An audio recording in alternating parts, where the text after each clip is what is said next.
Hello, my name is Matt Stralo, and this is our burns case, and we've brought an expert in to to review this case with us and kind of give us some advice from an expert's point of view.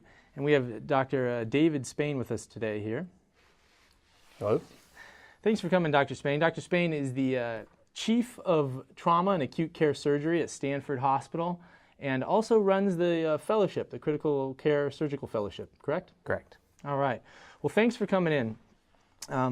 We're going to run through this case here, and I'm going to ask you some questions. So we're going to do a reverse where I get to pimp you on questions versus what you're used to. So let's get started. Morning, Carrie. There's no attending on the floor. Well, we seem to have a shortage. Then don't make me come looking for you. Can we talk about this later, please? Okay. No, I need to know that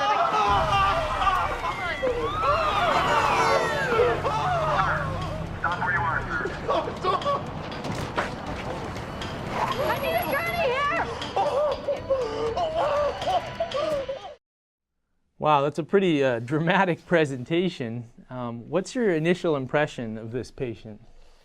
Well, I must admit, I don't think I've ever seen anybody run up to the emergency room like that. But obviously, he's seriously burned, and that's the most dramatic and initial impression that that you have. And you know, you don't have to know the calculations or how to figure out total body surface area right off the top of your bat to know that this is a large burn. Yeah, I think the other initial concern is you have really no idea what happened to this guy. He's just running up on you, so you have no idea what was the circumstance or the situation that led him to get burned. Right. And in the first 5 minutes or so that you're caring for this patient, what are the things that you're most concerned about that could really kill this person in that first 5 minutes while you're moving him from the street into your emergency department trauma area? Right. So it's very important to remember, burns don't kill a patient immediately. They just don't. It's something that happens over hours to days, but a patient generally won't die in the ER from a burn wound, short of a couple of things that we'll discuss.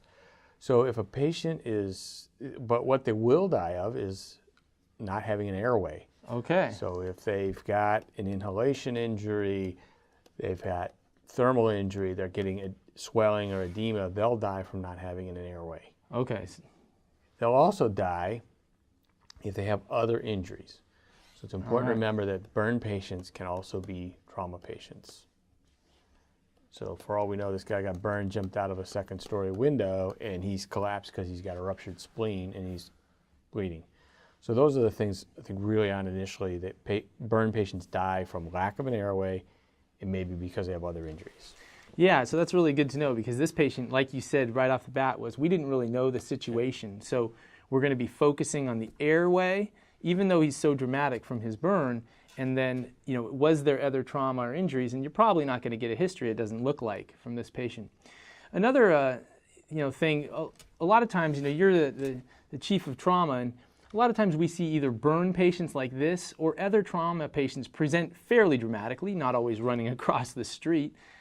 Do you have any kind of axioms or go-to teaching points that you give to people when you have somebody who presents so dramatically to make sure you don't make mistakes? Right, and that's, for the most part, we use what's called ATLS, Advanced Trauma Life Support. It's a 2-day course that is put on through the American College of Surgeons, and the whole thing is about setting priorities and a common way of doing things. And one of the really brilliant things they did when they were setting this course up is to set up the ABCD mnemonic, where A stands for airway, B stands for breathing, C stands for circulation, and D stands for disability or neurologic problems. And they're putting that order on purpose because if the airway is the initial thing for trauma and burn patients, and that's the first priority. And so even though you may have a dramatic burn patient or you may have a patient with a mangled extremity that's hanging off and pointing in the wrong direction, if you stick to your ABCs and remember that those are your priorities, that's what helps keep you focused. Okay, so it doesn't matter that this patient looks that bad. You're going to say, I'm staying systematic anyways, and that's how you avoid making major mistakes early. Correct. Okay. Well, great. Well, let's see what happens to this patient next. It was all a Can't blur. find a femoral pulse through the eschar. Okay, got a carotid 2+. You got this, but can you check on my guests? They seemed a little freaked. Hey, Sam, we need a nurse here. Unidentified burn, victim. No history, walked himself in. Do you want me to start an IV or check the BP? Yeah, thank you. Access vitals fluids, let's go. Wow, so they're getting this patient into the emergency department. I assume they're getting trauma down there as well, and their ICU team. What do you think, from what you've seen in this clip, of this patient's airway? You mentioned that being an early concern. Right, and the simplest thing we use to assess airway is you ask them a simple question: what's your name, or what happened to you? And if they can answer you, it tells you two things. One, it tells you that they have enough cerebral perfusion that they can mentate and process a question. And if they can answer you, it also tells you that they have enough air movement that they can phonate and move enough air to talk to you. So that the ability to answer a simple question gives you a good idea that their perfusion's at least reasonable and their airway is at least reasonable for the time being. Okay. This patient can't answer you at all. He's coughing and gasping, and he's unable to phonate. So that's telling you that he has a threatened airway. So he's not doing this, and we're basically saying that because he's coughing, gasping, and not saying his name, that his airway is at risk. Correct. Which is what we said was probably one of our biggest concerns early on. All right. Well, then I heard that, I think that she was a physician as well. She yelled out, hey, we need to get vascular access. And this patient is burned, it looked like from head to toe. It's a little hard to see. We hadn't exposed the patient. How are you what's your kind of approach to vascular access in a patient like this? The bottom line is you take what you can get. Okay. It's still the classic teaching. This is one of those situations where, short and fat is better. Mm-hmm. So you want a short peripheral IV in a big vein if possible. So a peripheral IV is ideal. If you have to go through burn, you can do that. Okay.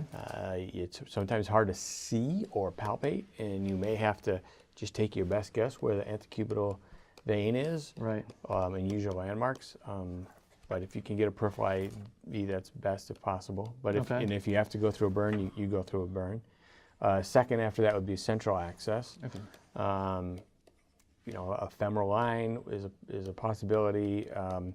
In places where you have ultrasound, that might be a big help in these patients. But you have to have that technology, and you can even use that peripherally if you're trying to find an IV, because we're not going to have some of our normal guides with visualization and palpation maybe. And thirdly, an interosseous is still another possibility if you have the equipment and the capability to put an interosseous line in these patients. So even if you have a patient who's burned like this, if you get to the point where you have to go through the burn, you will. Correct. And if you have to put an IO, you still will, even though people don't like using IOs sometimes. Right. And the fourth thing to not forget is a cut down. Oh, grossly underutilized. But a cut down at the saphenous vein, the anatomy is pretty constant. If you make an incision in the correct spot, you should be able to find the saphenous vein, and you can cannulate it at the ankle. It's a incredibly valuable piece of access and a good technique, and it's grossly underutilized. And so a situation like this, it might be helpful. And you may have to cut through burn, but that's okay. Yeah, it seems like, especially in locations where you may not have a good IO, either needle or one of the more modern, automated IO devices, the cut down is going to be really critical. Yeah, and if you're a resource-limited setting and a central line is difficult and you don't have ultrasound or IO, you can take a cut down on the saphenous vein, you take IV tubing, you just cut it off and bevel it a little bit, and you can put it right in the vein, and it's a great access. So you can do that with pretty limited equipment even. Correct. Okay. Well, let's see what happens next to our patient.